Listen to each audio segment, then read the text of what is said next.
If you think it's scary to work at a funeral home and deal with corpses every day, let me tell you, you're absolutely right.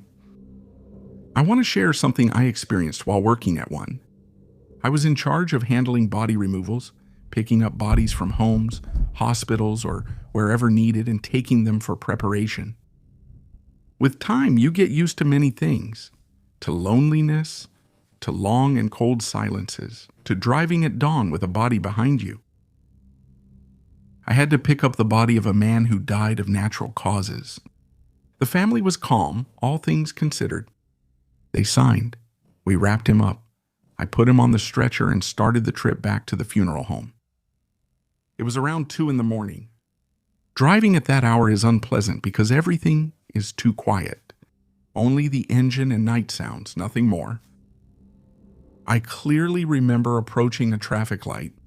The red light was blinking, but I had to brake because cars were coming. And there, right there, I heard this sound. There. Behind. A sudden movement, like something moved on the stretcher. A sliding sound, like something heavy had just barely turned. Of course, I first thought of the logical explanation. Maybe the bag wasn't properly secured or the stretcher moved, although I always made sure to fasten it well. I made myself think that way.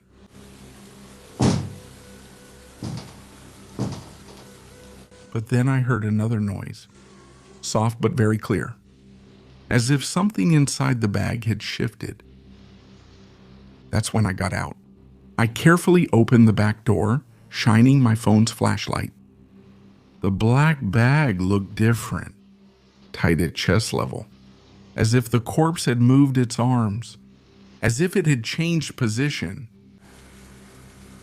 My heart jumped into my throat, but I thought I had to check it, that it was my responsibility. So I quickly unzipped the bag, hoping to find some mistake of mine. And no, there was no mistake. The man was dead, completely dead. Marble-like skin, fixed lividity on his back, non-reactive pupils. But his eyes were open. And his right hand was on his chest, right where the heart would be. And his index finger was extended, as if he were pointing at something, as if he had made that movement seconds before I arrived. I felt like I had arranged his arms straight at his sides inside the bag. There was no way, none at all, that his hand could be like that. Especially because it moved when the car was stopped. I quickly closed the bag and returned to the steering wheel without looking back. I didn't say anything at the funeral home. I didn't want them to think I was imagining things. You can't be scared if you have that job. From then on, I always said a little prayer silently for every body I had to move. And never again, thank God, did I experience anything like that. No dead body ever moved again.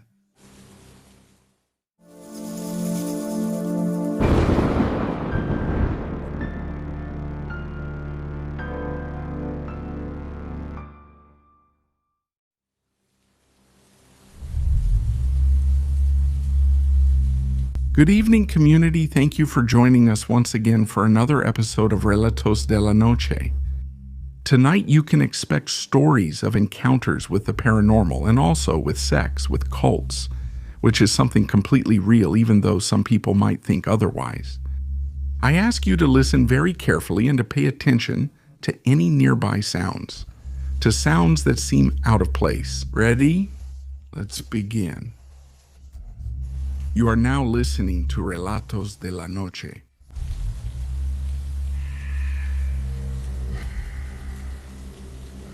My wife allowed me to tell this story as long as I don't mention any names or exact locations. All I can say is it happened when she was a child at her grandparents' house on the outskirts of Avándaro, a small tourist town near Valle de Bravo in the state of Mexico. Just to give you an idea, I think it was somewhere around there where Vacaciones del Terror was filmed. I never knew that house. She says it was old, from many years ago with thick walls, high ceilings, and a backyard at the back. It was the kind of house that always had shade, even at noon. Her parents went there often. They were very close to the grandparents, and whenever they could, they'd head out there to rest. So she had many beautiful memories of that place. The walks to the lake, the cold nights, the smell of burning firewood, the games in the yard with her cousins. There was never anything unusual to indicate what happened then. It all started because of an accident. Her dad was traveling to Hidalgo with a friend to take care of some business, and on the highway they had a pretty bad crash. It wasn't fatal, but it was serious enough for her mom to go see him right away. Things happened so quickly there was no time to plan who would stay with her. A neighbor offered to take her to her grandparents' house, which she already knew as well. In the meantime, they said, since her mother didn't know if everything would be resolved in one night or if they would be out for days. She says it was a gray afternoon, like it was going to rain, even though it didn't, and that the road felt strange, unpleasant. Did she know why? Maybe because it was the first time she went without her parents. Maybe because the neighbor, although nice, was too quiet. Maybe because at that moment they didn't tell her how serious it was, but even so, she knew her dad was in bad shape. When they arrived at her grandparents' house, it was already getting dark, and from the moment they went through the entryway, something felt out of place. Her grandparents came out to greet her, but not like always, not with the enthusiasm they always showed. No, they came out tense with furrowed brows, as if surprised to see her, and not in a good way.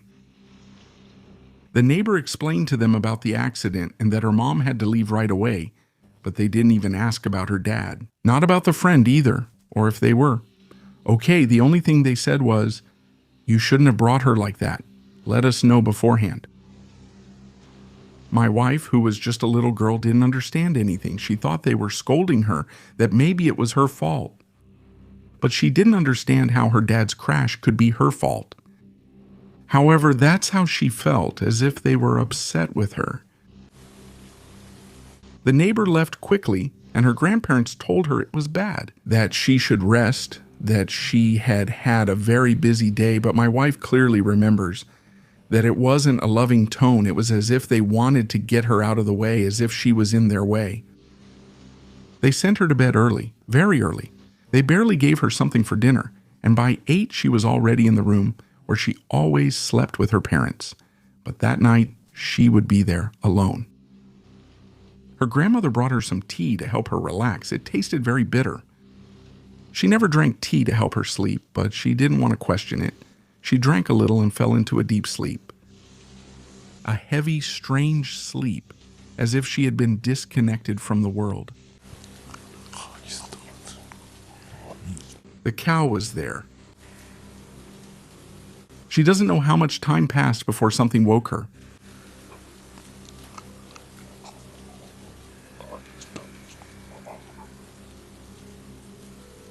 A sound? She doesn't know if it was a bang, a whisper, her name, but something pulled her out of that deep sleep. She opened her eyes, and the room was dim, lit only by the light from the hallway that filtered in under the door. She quickly scanned the room looking for the voice and saw something. She thought it was a child sitting in the corner, a small hunched shape, but when she heard the voice she realized that it wasn't a child. It happened now.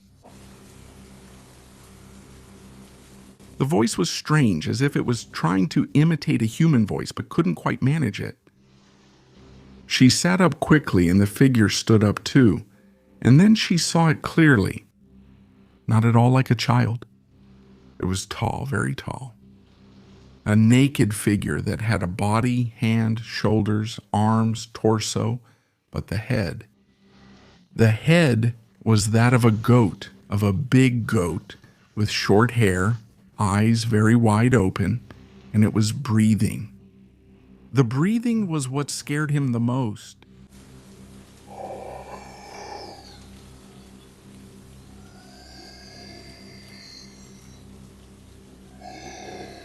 Despierta.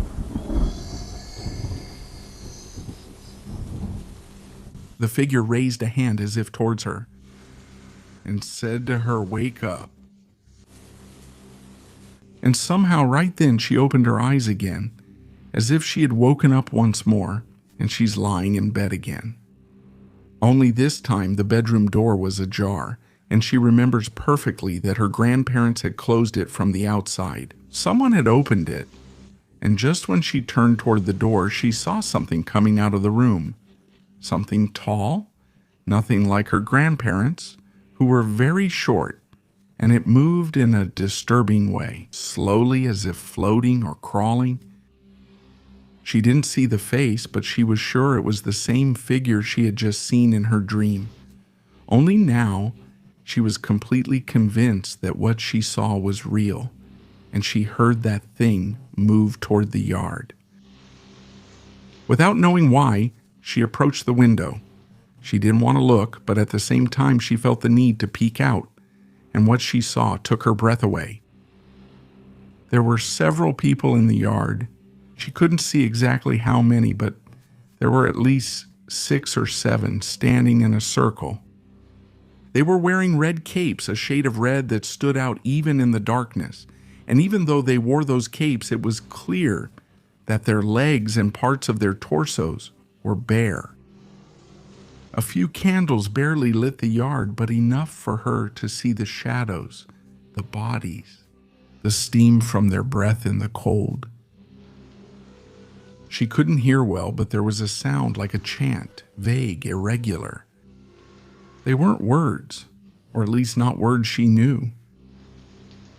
She felt something inside her freeze, covered her mouth to avoid making noise, closed the curtain, and hid under the blankets.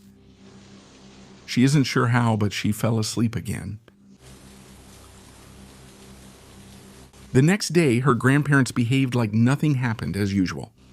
They made her breakfast, spoke to her kindly, and asked if she had slept well, as if they hadn't heard anything, as if they hadn't been there. Years later, they died.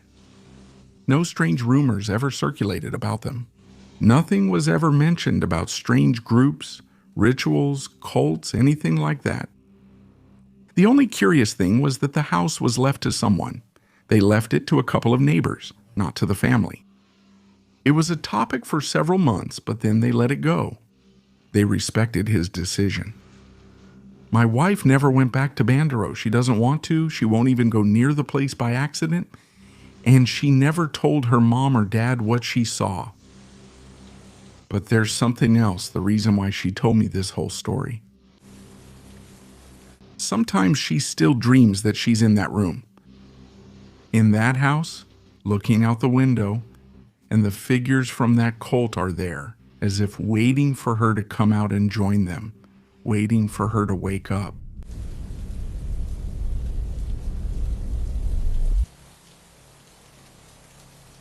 Hello, Uriel. How are you? Hello, everyone. I'm excited to reach out to you so I can share my story. Well, actually, it's the story that my parents lived through, but I was a witness to every one of the events that happened. I'll tell you that my name is Johanna. I live in Chile, and I grew up in a small town called Rauco, near the city of Curacao. This happened around the year 2000, after I separated from my husband and went back to live in my parents' house with my little 1-year-old daughter. I should mention that my dad was a man in uniform, and he was always a very attractive man. He stirred up passions among the women in the town, and maybe that was the cause of everything that started afterward. My mother had been sick for a while, visiting different doctors, trying different treatments, but they never found the cause of her illness. One day, with the little strength she had left, my mom wanted to organize her clothes to feel useful. When she opened the drawer where she kept the clothes she wore less often, she found a little black velvet bag. It caught her attention, so she took it out, and out of simple curiosity, she opened it. Inside, she found a very dark soil, as if it were wet, but it wasn't. At that moment, in the house where my mom, my dad, and my little daughter, I was at my job. The next day, all 3 of them woke up very sick, each with a different illness, but so strong, so intense that None of them could get out of bed that morning. I had to ask for vacation days at my job so I could take care of them. Given the situation, my older brother came to visit us, and my mom, despite how bad she was feeling, told him about the little black velvet bag. My brother has always been a firm believer and very respectful when it comes to witchcraft, curses, and everything related to that. I had been skeptical up until that moment, so he took the little bag from Mom. I was paying close attention to Mom. I was there, and I did some work. Dad was always attentive to Mom. My mom was in bad shape and went to the same lady's house she always visited during difficult times. My brother says that when they arrived without telling her anything, the lady, whose name was Patricia, said to him, "My son, you're carrying something foul, something putrid, something very..." My brother handed her the little bag and told her everything, to which the lady replied, "That is cemetery dirt." The upside is whoever put this in your house is inexperienced and doesn't know how to fully carry out the harm. It's not properly cast. Otherwise, your mother wouldn't be in this world anymore. Mrs. Patricia invited my parents to her house. After feeling a bit better, they visited her. She told them to light some candles, say some prayers, and perform certain rituals, in addition to the work she would begin doing from her home, and that's what they did. I remember that the last thing my dad did was take the remains of one of the candles, throw them on a dirt road, and walk away without looking back. After that, Mrs. Patricia informed us that the person who had done the harm was a young woman. She wanted to get my mother out of my father's life so she could have him for herself. But the spell had been interrupted in time. Thanks to her and the rituals, my parents followed everything to the letter. Up to that point, I was still a bit skeptical. About a month went by. My mom was slowly getting better, and the atmosphere at home felt lighter, but suddenly the chickens my parents had started dying, one by one. Now, believing a bit more in what was happening, I visited Mrs. Patricia to ask her what was going on. "My daughter, the evil is released onto the weakest in the house, in this case, the animals and birds you have. Luckily, there are several, so your daughter is also protected," she told me. She also added, "When someone does harm, practices witchcraft, or casts a spell, everything comes back, so this person will get what they deserve." That last sentence seemed overacted, exaggerated, even funny to me, like something out of a movie, so I didn't make any comment. Just as she predicted, the hens kept dying, one by one, until all 22 of them were gone. Regarding the person who wanted to hurt my mom, we speculated many times, analyzing behaviors, trying to discover who was responsible. It could have been anyone because many family friends, neighbors, acquaintances, and so on used to come to the house. But my mom had doubts about one person in particular, the daughter of a neighbor, Rocio. It seemed unbelievable to me because she was very young, maybe 17 years old at most. And time went by, about 6 months if I remember correctly. Rocio stopped visiting our house, and she wouldn't greet anyone in the family if we ran into her somewhere. But even so, I couldn't process that she was the one to blame. It happened that in the first days of December, Rocio got engaged to a young man. In my country, we say ponerse las ilusiones, which is the step before getting married. When the couple starts wearing a very thin ring on the ring finger of their right hand, everyone knows they are engaged. They hadn't been dating for long, but the relationship moved very quickly. A few days later, on December 25th, we received some shocking news. This news still surprises me. Rocio's boyfriend had passed away. He went to rest on Christmas Eve and never woke up again. Still in panic, still in shock, I called Patricia. My daughter, I told them, was a young person very close to you who tried to sow evil in your home. But don't worry, with this event, the evil was sent back to where it came from, and the cycle has ended. Every time I reflect on what happened, it feels so unreal that if I hadn't experienced it, I wouldn't believe it. I've always wondered whether it really was evil being sent back, or was it just a coincidence? Thank you for reading my story. Maybe someone else has gone through something similar, and if that's the case, I'd love to know about it too.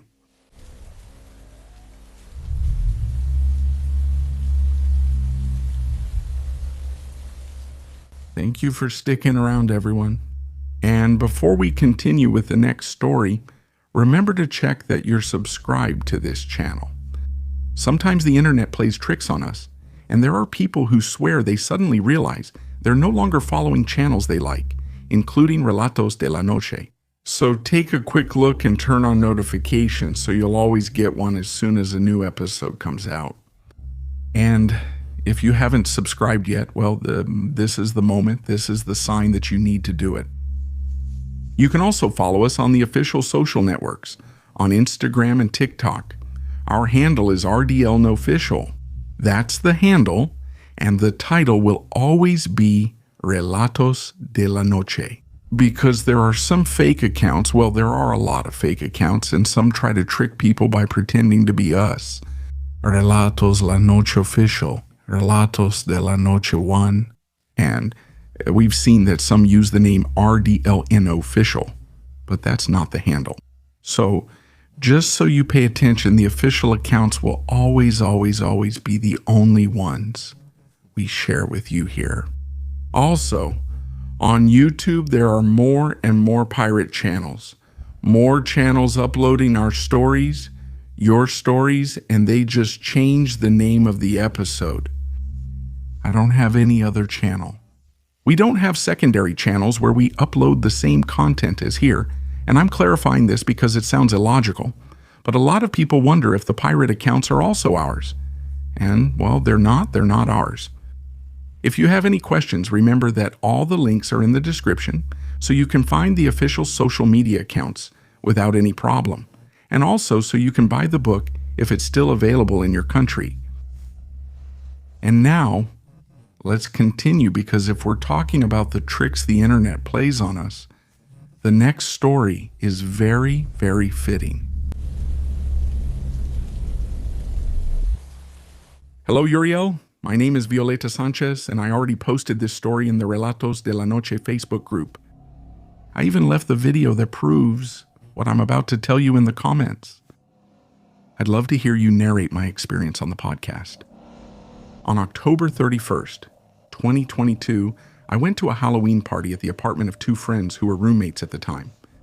The place was small and the party had music, and everyone could ask Alexa to play whatever they wanted to listen to. After a few drinks and several hours of dancing, most of the guests left. Even my friends who lived in that apartment had gone to sleep, each one to their own room. I was alone with two friends and the little dog that lived there, who lay in his bed. It was around 3:30 in the morning when the little dog woke up. Since he was very mischievous, I thought he wanted to go play, but he started to get very nervous and even cried. The music we heard faded and became distorted. A friend requested another song. Alexa took the request but never played it. A high-pitched buzzing was heard. Each of us tried to ask for a different song, but the same thing always happened. We tried to ignore it and keep enjoying the night, but the buzzing didn't stop. Until a very eerie song started playing. It sounded like circus music. We went silent. The little dog barked so loudly, I thought it would wake my friends. The circus music stopped abruptly. Alexa's colors changed to red, like when there's an internet connection failure. Through the speakers, the gut-wrenching screams of a woman started coming through. She seemed trapped and trying to escape.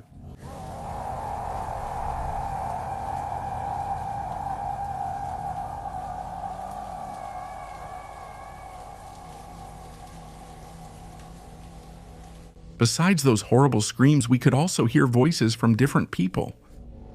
You couldn't understand them, but the sounds were unpleasant. We were scared to death. We started hugging each other to try to comfort ourselves. "Alexa, be quiet," we asked. "Alexa, stop, please." I'm sorry. There seems to be a problem with the internet connection right now. Alexa answered us while the screams kept sounding. One of my friends had the courage to get up and unplug it. The screams finally stopped. We, still trembling, didn't understand what was happening. We were looking for some explanation.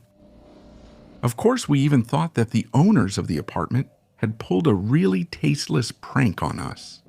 They only invited us to stay for that. We even went to look for them in their bedrooms, but they were both sound asleep. When the first of them woke up confused, he asked us if something was going on. We told him what we had just heard, and he came out with us to the living room so we could talk more calmly. He showed us his phone, and the app said that Alexa had been offline since 3:30 in the morning. After that, there was no record of anything. In the activity history, the macabre circus music didn't appear, much less the woman's screams or the voices. He asked us to reconnect the speaker to see if the signal had come back. And as soon as we did, without asking for anything, we heard a woman's voice. It was her again. This time she spoke to us in a more vague tone, whispering to us.